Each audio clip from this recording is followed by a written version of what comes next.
this is me, Mariana. I'm from Brazil, and I'm here to talk a little bit about my reflection on error correction.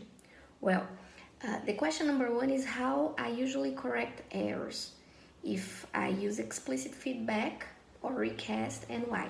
Well, I will start answering question number two.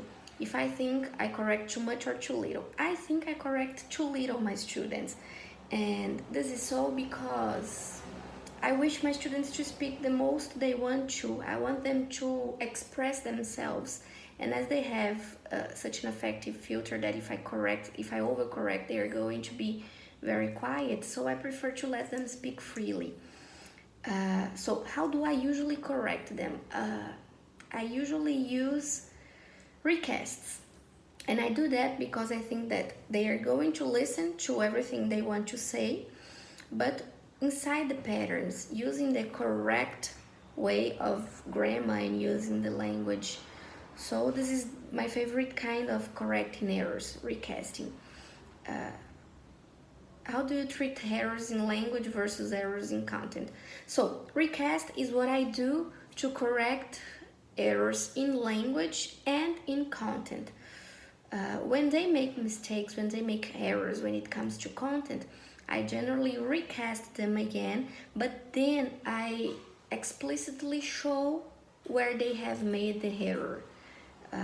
This is something that I prefer to do in content than in language. If I could understand what he's telling me, if I could understand what he's speaking to me, even if it's wrong, I'm not going to correct directly. I'm going to recast. But the content, no. If they say something that that is wrong, that is not correct when it comes to content, I'm going to recast and I'm going to show where the error was made. I'm going to show the correct answer for that question. So if there's something I would like to change about my way of correcting my students, and how would I make that change? Maybe I would change something that I do. I would like to change, I would like to correct them a little bit more than I do, because I think they would benefit from that.